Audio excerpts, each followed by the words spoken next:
Hello, Michael. How are you today? I'm doing good. How are you doing today? I'm good, thanks. Welcome to Radioregent. My name is Curtis Anthony. I'm the Cool Breeze from the Cool Breeze Experience. All right. Today we're going to talk about your evolution, your vision, your mission, and your spirituality with your music. Cool. But before we get into the meat of things, what's a normal day for you outside of music? A normal outside of music? Yes, sir. So a normal day for me would be get up early in the morning Uh-huh. and get to Good Life Fitness. Okay. That's the first thing. So we're talking 5 o'clock in the morning. Right. On a Tuesday and Thursday, I catch a spin class at 6:30. Uh-huh. So those days are spin days. Right. The other days, I'll say a Monday, and in between that, I'll just go and I'll just do a regular cardio workout. Okay. Really into cardio. All right. Because it gives me lots of wind for singing. I can hold notes long. Okay. I actually practice that. Right. The cardio keeps me trim. Yes. Also keeps me in the suits Nice. from 5 and 10 and 15 years ago. Nice. So I just keep healthy as Balance. possible. And I can also rehearse my music Right. and think during that time Okay. about my week ahead. Okay. Early in the morning, get things done. Right on. Get home, have a nap, and I might have a recording session of something coming up, Right. or whatever. I'm always studying something. Keeping the mind, body, and soul active. Keeping my mind, body, and soul active, and I'm Uh-huh. constantly working on music projects. Right. No problem. Music projects. But so I keep fresh that way Right. by keeping my body together, Right. and working out and keeping that zen Right. Nice. that I need. Nice, nice. You know? Now, where did your love and passion come from, and how did that influence your style as a musician? Well, my love and passion for music came from being able to sing as a child. I remember once hearing Stevie Wonder on the radio singing Fingertips. And, I learned the song, and one day in the kitchen, I told my mother, I said, Mom, look, hear that? I can do that. And she says, what are you talking about? He was singing Fingertips, and I sang it Right. verbatim to her. Okay. And she says, oh, you really can sing. So my first Glee Club teacher, when you joined Glee Club, when I was about 10, 11, Right. she played the piano, and you got to the class. She played a couple notes, and you were a soprano. Or you were an alto. When she got to me, she played the notes, and I sang the notes to her, nice and bright. And she was impressed. So she played some little complicated line, and I sang that line to her, no problem. Right. Because I was into a little bit of mimicking back in those days. Right. She took me to the principal's office, and she said, I thought I was in trouble. She said, this kid has an extraordinary voice. I sang at every PTA meeting, every school opening. From that point on, she kind of started my career, Right. believing in me as a special young kid singer. Okay. And speaking of young kid singers, when Michael Jackson got discovered, Right. well, I got discovered the same week by these university cats. Our birthdays are a day apart. All right. I'm August 28th, he's August 29th. Wow. I'm 2 years older than Michael. The first wedding song I sang was I'll Be There. Michael made it legitimate for a young kid like myself, 14, Right. to hang out with these university cats and play in nightclubs in the university circuit that I did in Providence, Rhode Island, where I Wow. grew up. Right. And I also sang in church. Okay. So at 10 years old, I was leading the choir. I was singing solos in front of grown-ups. Right. And they were putting me on this pedestal saying that you had this special voice even when I was that young. So when Michael Jackson came along, it was like perfect for me because it was like, this is what I've been doing. My first songs were all his material along with Stevie's. And like I said, this band called Nakapanda took me under their wing, and I started singing professionally at 14 years old. The same year Michael started, 1969. Wow. 1969, that's right. Tell the fans where you're from. I'm born in North Carolina. Okay. I grew up in Providence, Rhode Island. Went to Hope High School, same high school that Jeffrey Osborne went to. I knew Tavares and all those guys. They're all from that same area. And when I graduated high school, I had a scholarship to go to university for Rhode Island School of Design for a picture that I took. Right. It just wanted me the scholarship. But I wanted to do music, and basically, my first year out of school, I told my mom, I said, let me try working music for a year and see what happens. Right. I crossed the border. I came up to Canada from Albany, because a group took me from Providence to Albany after I jammed with them, Right. and became part of the band. And that band for me lasted about 6 months, and next thing I know I was in Canada, Wow. working 6 nights a week. My first gig was in Barrie, Ontario, for 2 weeks there, and then I went to Hearst. And basically I started working 6 nights a week for a good 2 to 3 years Wow. straight back in the 70s. So you work both sides of the border. I work both sides of the border, even still today. Right. I'm still an American citizen. I'm what you call a permanent resident. But I've been a permanent resident for the last 40 years. Okay. My wife is on my case to become a Canadian citizen. Right. I'm just procrastinating. You love your roots. I love my roots, and I eventually am going to fill out the paperwork to become that, because I've been paying taxes for 40 years. Right. I should be an honorary citizen by now. But I you hear know, you. I hear you. and I've been married to the same woman for the last 40 years. I met her on my first gig. Right. Back then. Right. And she's also helped me keep it stable. Right. In the lean years when things weren't so great. She was there for that support. Right. And allowed me to continue singing and seeking my dream. Right. And basically, Canada has given me that opportunity to do all that I can musically, and then some, and with more things to come in the future. Right. Well, tell us, who was instrumental in shaping your career? Okay. My heaviest influence, and I have a band also in tribute to him, is Donny Hathaway. Donny Hathaway, I know every song he's probably ever sang. Myself and Dave Young, who was Oscar Peterson's bass player, I know him. put this band together 9 years ago, called Spirit. Okay. And it's a tribute to Donny Hathaway. It was gospel at first. I brought Donny Hathaway into his life. He had never heard nothing about Donny. So I brought all this music to him, and right now it's one of the best outfits. It's the music really of my life. Right. Every song that I sing from Donny portrays a different point in my life when that music was released. Okay. Because when it was released, I was basically around when it all happened. Right. And I was able to take this music and bring it into my soul as a person. Right. And take each and every song personally. Okay. So there's a special meaning behind every song. Right. I've done this whole history. Eric Mercury, who produced his last album, I talked to him constantly about Donny. He gave me the whole scenario about his whole style and everything, and I really just involved my life so much around his sound, his tone, his vulnerability as a singer. Right. And it's really shaped my career, I think, more than anything.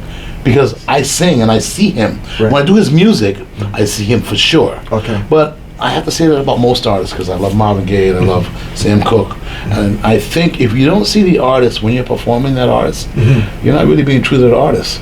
Okay. Like, I don't want to sing something from Marvin Gaye Right. and it not be Marvin Gaye. Right. Right. You know, I hear you.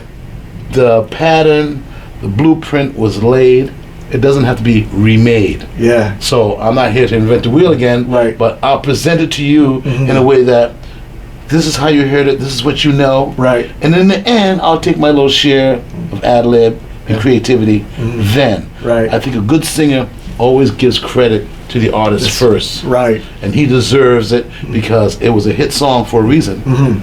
So you don't have to remake it. Right. But Right. when you do attempt to do it, remember, Yeah. the ABC pattern of the song has been laid, so you just got to follow that, and you'll be successful. Wow. Let me ask you, Micheal, for those who just tuning in, Micheal Dunston is in the studio with the Cool Breeze Experience. Every Saturday, you know, I'm here from 11 till music leaves the soul. And do you play an instrument? I do play trumpet. That was my learned instrument in high school. I played trumpet. When I came to Canada, my first couple of bands were show bands, so I sang and played trumpet. Right. Still have my trumpet. Okay. I play a little bit of piano, Right. and I played drums. Right. And a couple of movies I've done, I played drums in the Jimi Hendrix movie where I played, what's his name? The drummer that played with Jimmy. I know the guy. Band of the Gypsies. I know the guy. I have the DVDs. Yeah, so anyway, I played drums. Buddy Miles? Buddy Miles, exactly. Right, yeah. I played him in one of the movies. Yeah. And I've done a couple of movies also, but Right. as a musician. But Buddy Miles. the guitar player, Bo Diddley, played Yeah. Bo Diddley, and Okay. the what's that music called? That movie was called it's called Plagiarism. Okay. But anyway, I do play trumpet, and I do play piano, and I do play piano not so well, but trumpet, that's my learned instrument, I call it. Right. Because I had to learn to read and Right do on. that. I learned to sight sing also in high school and stuff, which helped me when I came across the border doing jingles and commercials. I was able to read the music and sing scores because I learned theory in high school. Right. So that really helped me coming across and getting into that scene. Right. Now, tell us what it is like when you on your instrument or alone, or just singing. Tell us about that intimacy. Well, that intimacy is something that is very private for me. Right. I rarely sing around the house. People constantly ask my wife, "Does he sing all the time? Does he sing to you?" I rarely sing, and I practice by myself, usually alone, early in the morning. Lock it up. I lock it up and I listen and I concentrate, but I really sing out because for me, singing out, if there are people around, I'm conscious of it. Yes. I'm not gonna. I don't want to be performing. The magic. Right, I want to be performing. I want to be learning what I'm doing. So I prefer to have not anything around, and I prefer not to show off that I'm a singer all the time. Gotcha. Because once someone hears that I'm a singer, before I know, I hear everybody singing all around me. They're in my ear. Distractions. They're showing how much they're a singer and this and that. I want it to be a surprise. I want it to be. I don't want you to know, like you didn't know on the boat, Right. that what I was going to do. That's true. Was going to be done in that way, and no rehearsal, no planning. Eddie knew that I was going to be there to sing, Right. but he didn't know how I was going to sing, Right. Because to me, it has to be the element of capturing the magic in the moment. And once I feel that drive from the audience, I know that I can set them at a certain pace and go to a certain level with that, and even over that level if I choose to. Well said. When I saw you on the Eddie Bullins boat ride this year, I said, yeah, I got to get that man. And I was like Pharaoh in the 10 Commandments, told his troops, bring him to me. I got the email. Eddie gave me some names. I said, I got to get that man in. I put up the video on my website, and people calling me, who is this man? I watch this thing over and over. Who is this Micheal Dunston? I said, if you don't know who Micheal Dunston is, you gonna find out. Yes. I'm glad. It's nice to be doing this. Someone from Ryerson reached out to me, a lady soul or something. She's coming to the club tomorrow also, and she wanted music as well. Yeah. And it's like all of a sudden, like I'm getting all these pinches from people trying to figure out who I am. Tom's from Tom's Place is determined to let everyone know that I'm the best, what he calls jazz singer in the city. I heard your show advertise for the Kensington Jazz Festival. Soul Stew did that. Yes, but I was tied up that I couldn't make that. But I said, oh man, we've got to talk about a little bit of that that Kensington Jazz Festival. How was it? It was wonderful. Molly Johnson's idea to come across and do something brilliant like that. Yeah. It's a no-brainer. They had the crowd there already. Right. I heard some people compare it to, say, the New Orleans kind of thing. I compare it to more or less how in New York had the Village. Village Vanguard? Just the Village where the people hung out. Greenwich Village. Greenwich Village, okay. Well, that area has a fluctuation of people running in and out. So all the venues that she was booking, well, the people walking up and down the streets all the time, it's a no-brainer. Right. They can find places to go, and you can bop from one club to the other. Right. We got to do the supermarket, which was a big spot. But then I came down the next day to Tom's Place, where I get my suits and stuff made, and me and him are really good friends. And he wanted me to sing in the store, so he was having piano players come, because he put a piano in the store, and had like Joe Cedi come down, Robbie Botosh come down, and all these cats come down. So he invited Robbie to come down, so me and Robbie could do a couple things together, because me and Robbie have this lock together. Right. And I sang 3 songs, and I think I might have brought the house tone. Right. I also needed a black suit at the time. No. Got fitted for a black suit. And while Joe was playing and everything, paid my money on the black suit. Nice suit. It's about like $1,000 suit. He comes in and the salesman, Mike is going to help you out with this. I know where Tom will help me. So he says, "How about $250?" I said, "See, I told you to help me." He says, "Help you? How about $200? Fine." So I pay my money, get a suit. Right. I go and perform the 3 songs. And I'm telling you, man, I just put my heart and soul in these 3 songs. Wow. Misty was one. Misty, Fly Me to the Moon for him. Oh. And You Don't Know What Love Is. Oh. Which I killed and talked about my relationship and everything. When I finished, he took me off to the side, everybody's leaving, and they taking out money. He says, "Tom, I wasn't here to get paid." He says, "No, Michael, just shut up." He took off. That's $200 to pay for the suit, so I walk out with a free. Wow. That's the 3rd one he's given me. That's nice, because I heard him. He's a great promoter, man. Tom. I sang at his 50th birthday party when I first met him at Chentro's. Yeah. I did 14 years there, and I did this. And from that point on, he would hire me to do a store, his Christmas parties. Yeah. And then he turned 60 this year, and he had a big party downtown at the club that he hangs out. And the week before, he says, "Mike, I want you to come to the store. I want to put you in a blue suit." on the house for my party. Okay. So I said, well, the price is right. Okay. And I went, and basically, it's the third suit he's giving me for free. Right. He loves my singing so much. He does. I heard him on another network, and he praises talks me. about you highly. Yeah. And I said to myself, Yeah, I got to get Micheal on my show. Oh yeah. And this is great. This is great, man. It's the energy on that boat ride and the singing. And Eddie, and Eddie brings his magic, and you brought that extra thing to that boat, and the people, the ladies were getting excited. I told him, make sure you got me booked next year. It'll be even better. Because then I'll be preparing to say, okay, this is what we're going to do, and I can bring spotlight. Yeah. I can bring, the stuff that I have out that you're going to be hearing from crack of dawn. Yeah. Because it's going to be serious when it's released, I can tell you right now. Right. No, thanks a lot for bringing these CDs to the radio station, which will get played. I love that. And tell the fans out there, where can your CDs be purchased? They can be purchased right now online. I would say most of them can be purchased online. Of course, you can go to YouTube and then check out Andrew's songs, but most of the stuff can be purchased online. As a matter of fact, all can be purchased online. I'm looking at the Michael Dunston, My Love. That's on. What's that? We buy records. We buy CDs. HMV? Oh, the other CD Baby. CD Baby and CD Baby. iTunes. These are on iTunes, right? These are all on CD Baby and iTunes for the My Love. And Soul Stew can be purchased online. Well, I tell you, I bumped some tracks before we got into the interview process. Michael Dunston has a CD here, My Love, the Rhythm Express Kingston Blues. You got to check out the Soul Stew Volume 3 and the Rhythm Express Soul Explosion. And one of these albums you're going to be is going to get released tomorrow. At Lulu Lounge. Can you tell the fans about that, please? Yeah, Lulu Lounge. We're going to have the heavyweight brass band open up. The heavyweight brass band horn section, more or less, is the horn section plays with Rhythm Express. Right. And we're going to be at Lulu Lounge from 8 to about 9:30 or so. 2 sets, CD release party, and you should get down and hear these songs, original concepts of tunes that this band has done together with some great singers, myself, Micheal, and Amoy, and it's just a great project put together by Bill Kane, and it's called Rhythm Express, and you should get down and see it tomorrow night, Lulu Lounge. That's great. Tell me, Micheal, how does a musician monetize intellectual property in a manner where the artist gets paid fairly?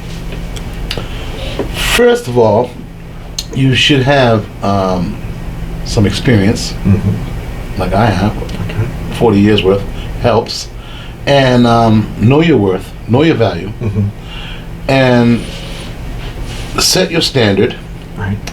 Because those who cannot meet your standard most times perhaps aren't ready for what you have to offer. And they should get ready, because if you have a certain standard and you keep lowering your standard here and there, then everybody's going to be always barking and bargaining your talent and the level that you've achieved. Right. Should speak for itself. Right. So you have to establish that this is who I am, and this is what I'm going to bring you. Right. I'm going to give you 120% of this, but it's worth this to me. And for me, as a singer, who I've done lots of things for people for charity and this and that, but I don't like to undersell myself at all. Right. I'd rather stay home and work on what I have to do. I got you. Than to be everywhere all the time. And bumping and chiseling. Absolutely. And this is one of the reasons why I might not be as known as a lot of people that are out there that are everywhere all the time. Right. Overexposure to me has never really been a really something I've searched for. I search for quality. I search for that really good gig that people are going to remember. Right. And want to be known amongst my peers as one of the best. And when you want to be known as one of the best, that means you have to bring it each time they see you. Right. Perhaps not every week, yes, but if you see me once a month, you know that you're going to see me that once a month, or once on a Friday night at the Reservoir Lounge. I'm there every Friday, right, with Dini and Martinis. Good to know. And I get to bring it there. as strong as I like each and every time, because I'm sharing the stage with Dee Dee, which is Tiana Taylor, Right. and she does her thing, and we inspire each other. But the real inspiration is I get to be myself within that music, and the bands that I work with become my biggest fans. And the musicians. And you're in your element. Absolutely. Okay, I've got to ask you something, Sure. Michael. You've been both sides of the fence, US and Canada. Why does it, when a band from Canada always seem to have to go to the States to make it big and come back? Please explain. Easily said. Canada is 2% of the musical market. Okay. US, UK, 40-40. Wow. That's a big percentage. Yes. It's hard to get past those numbers. When you're 2% of the musical market that's happening in this large world of ours, and the US has 40%, that means you can be a star just in the South, or you can be a star in the West, or you can be a star Midwest, Right. and have enough fans to support you. Gotcha. Here, once you hit the 6 counties, Vancouver, Winnipeg, Calgary, It's over. It's over in a week. Yeah. You could tour the whole country in a week. Wow. But in the States, you could tour for about a month. Wow. Michael, I gotta ask you, and I know every musician have a different definition in this. What is your definition of musical success? Well, if you want my true definition, I said it a long time ago, like to myself, when this happened to me. I left home at 17 years old, Right. called my mother, and she's from New York, and I left when she was at work, and her thing was call me every Sunday. It was, no, well, that's nice, call me every Sunday, and I started calling her every Sunday that I was away. Right. One Sunday I called her, and she wasn't home, Right. and she's in Montreal. Well, I was playing at Rockets Paradise in Montreal at the time with my band Future Shock, this band from Barbados. Okay. I was here, and it was like a nice professional band out there working. I'm on the road. Had been away from home for about a couple of years. So my mother's in Montreal. So where's she at? She's staying at the Days Inn. I call the Days Inn. It's on a Sunday, and she says, "What are you doing calling me here?" I said, "Ma, you told me to call you every Sunday." And she says, "Well, I'm in Montreal. How'd you get my number?" I said, "Mom, I'm in Montreal with my band." "Well, I'm going to get the whole congregation, and we're going to come down there from the church." Now, her 16-year-old, 17-year-old that left, who is now maybe 20, 21, working in this band, she brought the whole bus to the church.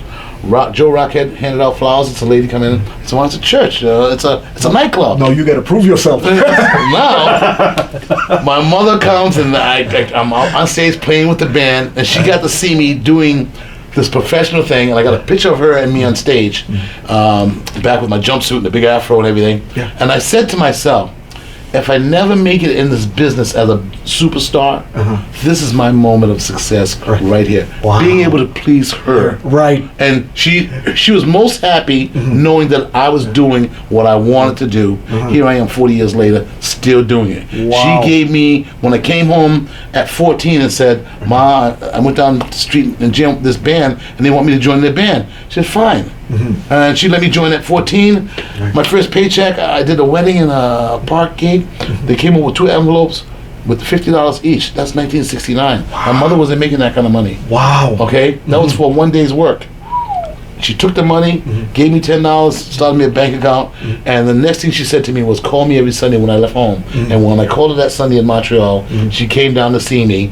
That was my moment of success for me. Wow. So I've been successful for a long time. Wow, that's a beautiful story, man. I love that. That's true success for me. I love that. So it doesn't have to be monetary. Yeah, It yes. doesn't have to be, oh, I got a fancy car. Yeah. Or, that's what people think success is. Right.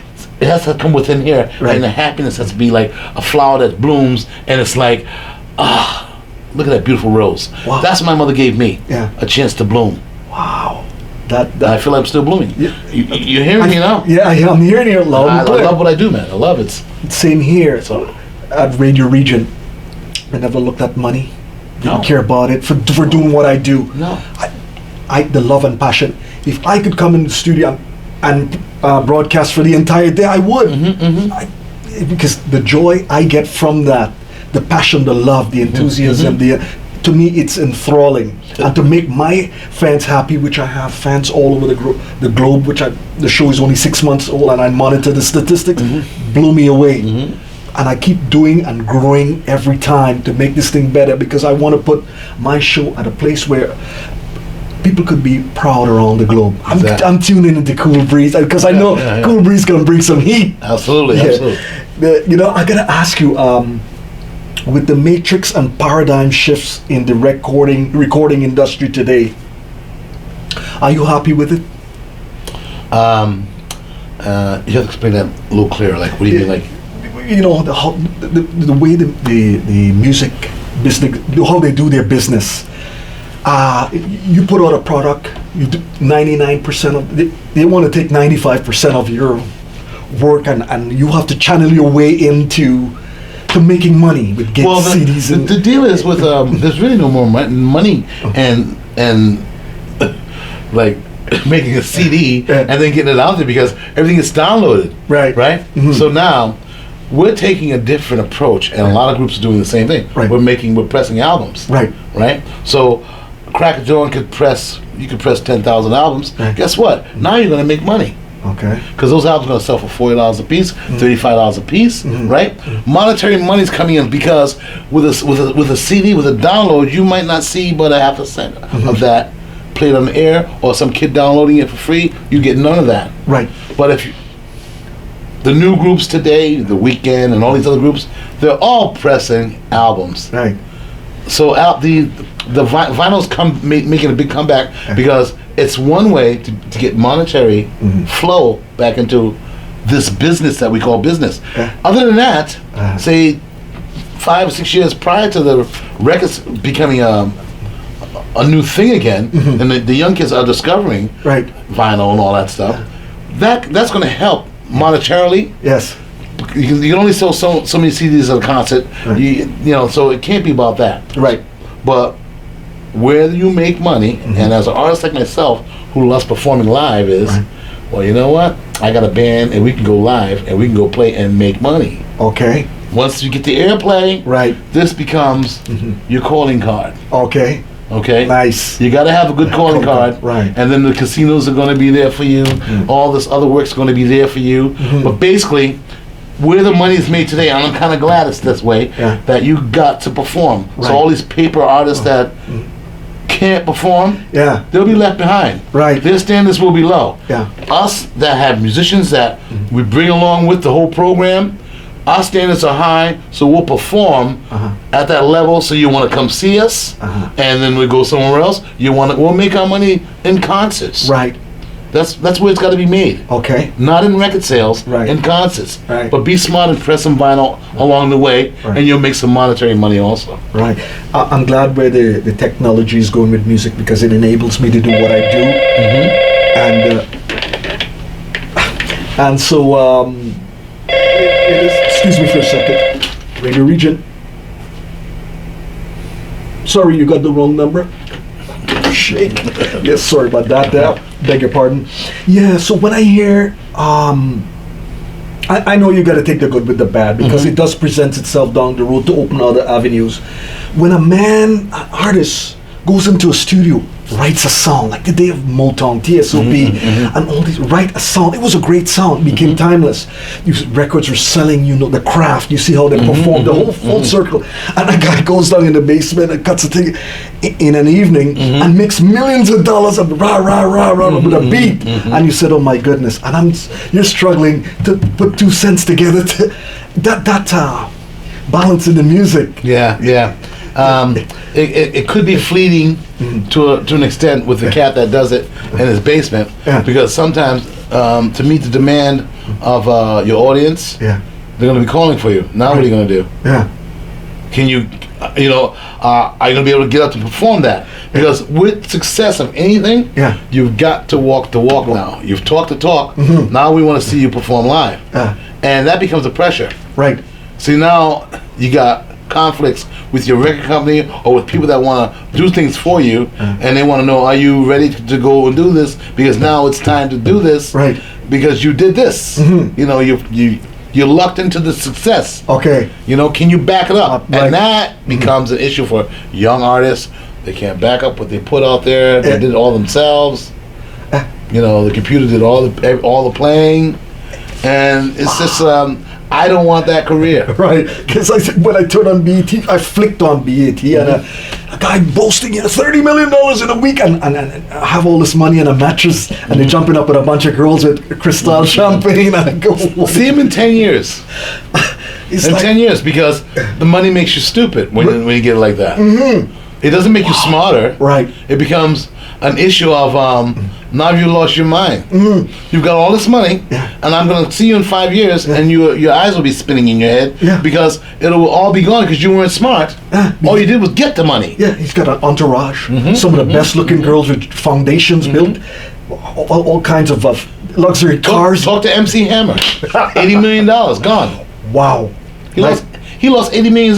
That way. 80 people entourage, paying for everybody. $80 million just went zoom, and he has a lot of success. So if you're going to get as much success as he got, and then that happened to you, right? That's what happened to him because bad management. Right. So a lot of money means that you're going to lose a lot of money in the end. Yeah, and what's I find frightening and about that episode is that a lot of these artists, they not seem to be learning from the process. Yeah. Of the, let's say, the Mike Tysons, the Marvin Gaye, and this guy. In my culture, I'm a West Indian. We grew up different, and we say, if that happened and I had to go broke, let me have a couple of houses paid off clean to show for it. Some land put away, this, that kind of thing. These guys go crazy, and then, they go into the welfare with a cup, can you help me, please? Well, here's a block of cheese. Get out of here. Well, for me, the way I did it for myself, because recently I just moved. Me and my wife, we were living in West Hill. Okay. So we sold a house. They gave us about $1 million for this house that we paid $200,000 for 25 years ago. Nice. And we decided, okay, now I'm thinking my career's still bubbling. She's retired. We bought a condo at Young and Shepherd, right, close to the subway. Nice. All the amenities are in this condo. Paid off every bill. Black man, no bills. That's my new number. That's me. They're rare. Right. And so no bills, no nothing. Right. I can pick and choose the jobs that I want. Nice. I have money in my bank. Alvin Jones, who plays in Cracker Dawn, works for Manulife, has my big investment of my other money broken up in stocks, whatever. Nice. So now for the future. Yeah, absolutely. So now, for me, success has arrived at my door July 4th when I got my independence and moved into this condo at Young and Shepherd, where I can take a subway to the gig now if I don't want to drive. Right. Easy. If I don't want to drive my car that I also paid off. Right. You get what I'm saying? Yeah, that's what we're getting at there. This is now all the stuff that I'm doing here with the commercials that I make, all the money that's coming in now, it comes to me. Success. It's piling up on my dress. Hard work. It's like I'm stressless there. Right. And I can go and perform and feel good. And if I can't go all the way to Burlington to do your $100 gig, I'm sorry, but I'm going to take that night and do something else with it. Right. Positive with me. I'm not chasing that. You don't have to. I'm not doing that. You already done that. I've already done that. This set me up for this. Being able to perform all those years, pay off my home, and use that home to be my future, which is now. Right. I tell everybody that your future is now. Every second that passes is your future. So some people are waiting for the future. There's no waiting for the future. You're not guaranteed tomorrow. Right. So your future is every second that passes. We're dealing with the future in the present. Right. Build it now. Well, hey, it's here. Yeah. I need the money now. I want to do what I want to do now. And I want to live now and breathe now and relax and say now what do we do? Well, let's keep ourselves in shape. Let's go out to dinner here. Let me go do this gig here. I'm busy as I've ever been in my life. Right. So this is good. Okay. Michael, did you ever envision, after 40-something years in the music business, you thought you'd be where you are today? Well, here's what I said as a kid growing up, and I was singing. Right. I said, if I end up a 50-year-old man in a club, and I had to be real young, making $50 a night, singing jazz, I'd be happy. Right. That actually happened, but not at $50 a night. Right. But I ended up in Centros for 14 years, doing all these great jazz standards with a piano upright bass, and going through all this music, going like, man, this is great because I love singing great songs, no matter what.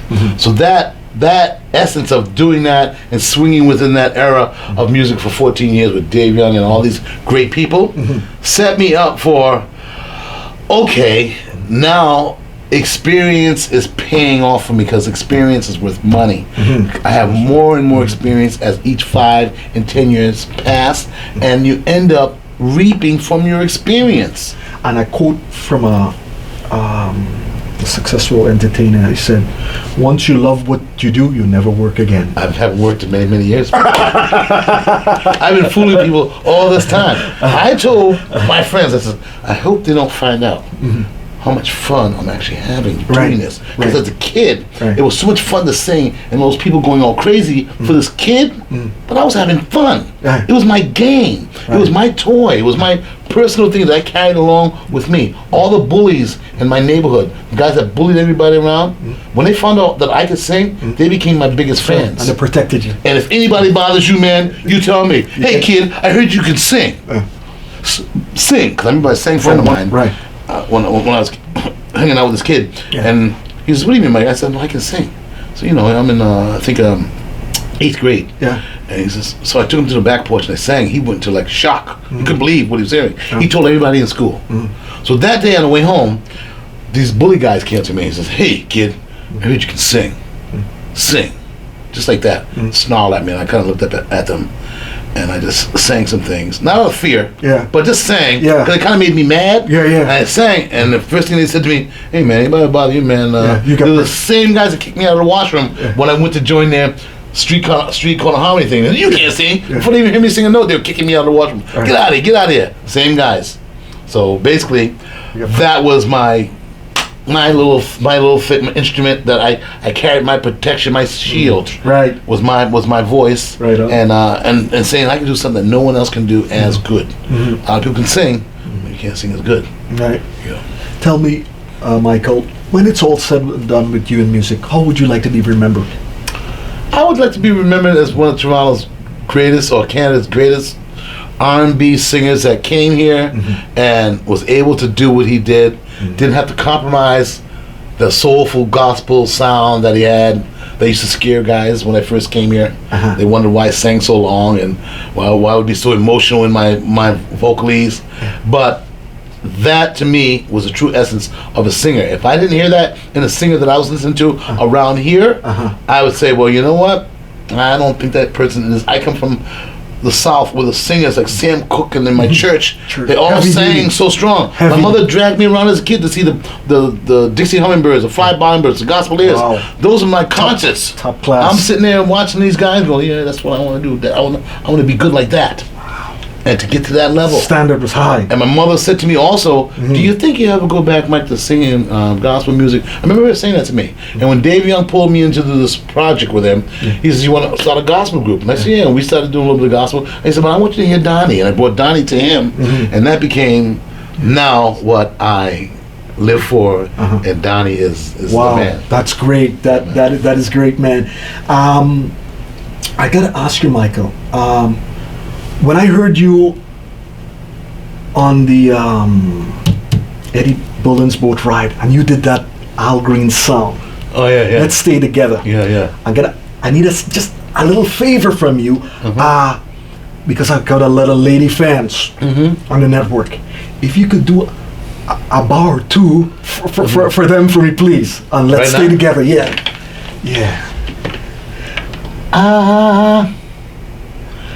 I'm so in love with you.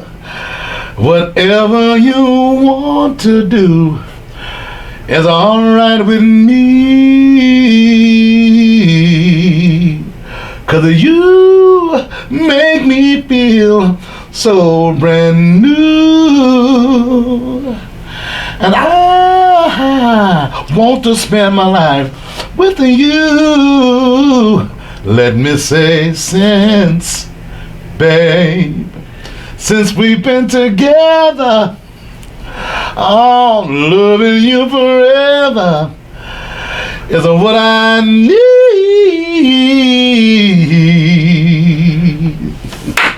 Oh, that's wicked. When I heard you on that boat, I said, I gotta get Micheal to do, because you're gonna get the ladies excited. For sure. I'm gonna get texts next week. I'm gonna get calls. People are going crazy. When it sent chills on my spine. Look, I go, wow. I said, Micheal, listen, man, before I forget, we covered the music side of your evolution. We're going to talk about the movie side. Tell us about that. Oh, the movies. I started doing movies back in 1995. My first movie was Death Wish 5 with Charles Bronson. Oh, killer. I got a nice little role in that. Worked with Charles for 2 weeks and learned some things.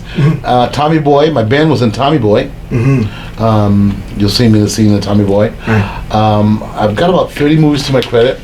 Last year I did Best Man Holiday. I played Morris Chestnut's dad. That was Terrence Howard and all the great black sort of actors from Hollywood scene. And I also did Day Late and a Dollar Short. That was with Whoopi Goldberg. Okay. And I played a cat just trying to flirt with her. Prior to that, I did the guy that did Silence of the Lambs. Okay. I know the English fella. But yeah, Hopkins. Anthony Hopkins. But what's the series called? It escapes me. Begins with an H. Anyway, Hannibal Lecter? No. Hannibal Lecter, exactly. Yeah, okay. I did a scene in Hannibal Lecter, the third season, because it's on Netflix now, right? All right. And that was just recent. Right. And I've done a few things. That's commercials. I do a lot of commercials and jingles. Always auditioning for stuff. Okay. And but presently, those are the last two movies I did were Best Man Holiday. All right. And Day Late and a Dollar Short with Whoopi Goldberg. And prior to that. Okay. Now, from the information I've gathered here with you on my show, you seem to be very blessed because you're busy with music, film, and not a lot of artists get that opportunity. No, because I diversified. Diversified your profile. When I talk to kids in school, I tell them, listen, don't just be a guitar player. Don't just be a drummer. Right. Be a drummer that might play a little bit of piano, and also realize that within your classroom here is probably your bandmates. If you've got a guy that plays bass, go to his house and you play guitar, get together, but also open your mind up to, maybe I might be a good at acting. Right. Or perhaps I'd be good at voiceovers. Right. Or some, become what I call the total entertainer. Right. I'm an entertainer. Right. Not just a singer. Right. So if I get called to do for a movie audition, I'm ready. Right. If I get called to do some singing, I'm ready. I have a singing audition for a Christmas commercial on Tuesday, so I know it's a singing audition, so I have a lot of confidence there that I could possibly get it. But if there's an acting role, I have a lot of confidence there too, because what I have to do is I have to learn my lines, know your lines. Right. Go to those auditions, knowing those lines backwards and forwards, and when you leave there, you can forget about it and move on to the next thing. I never dwell on the auditions. I get to the auditions, I do it, and I forget about it. If I get the call back, then the energy goes up a little bit. Prior to that, Excited. that's all part of being an entertainer. So my agent sends me out to audition for this and that and the other thing. Musicians call me up to do music. So I try to keep the best of all worlds going. Right. And it keeps the money flowing when the gig's out there. Okay, I have residuals coming in for 25 years now. Right.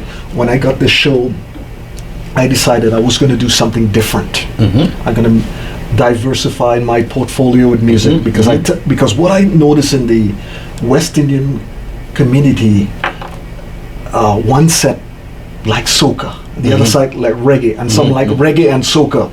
And until they get older, they start to branch out in a little smooth jazz. I said, let's.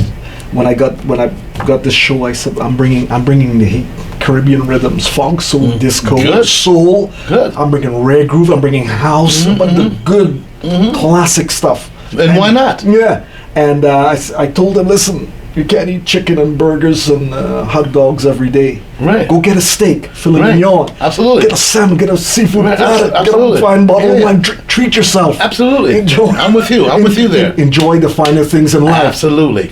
Because you're not here for a long time. Right. So live a little. Right. And I always encourage people to get out and see bands, because when you actually go out and see a live band, you're actually living. Yes. You're watching people enjoy life to music. Right. Because we are an energy set to rhythm as people. Right. You have a constant heartbeat, and that's your rhythm. Right. That's the rhythm of life. That's why a lot of songs have that. Boom, boom, boom, That's your heartbeat. So I walk to that rhythm. Right. I sing to that rhythm. Right. And we as people live to that rhythm. Right. If the rhythm's too fast, you're living too fast, Right. and it's usually not a good thing. Right. Because that rhythmic tickering Social. you could have problems with it. Right. But if you keep a nice medium, Constant. easy, constant rhythm, blood flowing nicely, then you're gonna be able to survive and walk with that bounce in your step. Right. And always hear music like I do in my head. Right. Micheal, I gotta ask you, if you were walking down the street and a young upcoming musician walk up to you, say, Mr. Dunston, I want to pursue your career in music, and what's your advice? How would you inspire that young person? I would ask them first, who do you like? Who inspires you as an artist? Okay. And then I would say, okay, you need to study that artist. You need to find out why this artist makes you feel good, Right. so that you can start to discovering your sound. Wow, okay. And if it's within that artist, that's quite all right. Right. But study that artist. Right. Get all the nuances about that artist Right. within your balance. Right. And then through that, Right. you're going to be able to develop your own sound because you studied. You took the time to study. Okay. If you don't take the time to study, you're just going to be skirting across the surface of every artist that you attempt to do. I missed the whole And miss the whole Essence essence of everything. of studying Sinatra and Donnie and Stevie. These are things that artists like me have to do. Yeah. We have to be interested in why these guys became successful and why is every sound out there that's so different has success. My thing is, it all boils down to being able to find the magic and sell that product. Okay. You must sell whatever you, if it's eeny, meeny, miny, mo, I got to sell it to you Right. in a way that it's going to be delivered in confidence. Right. All right. Right. To me, the best phrase is reading the phone book. Like Luther could read the phone book and sound good.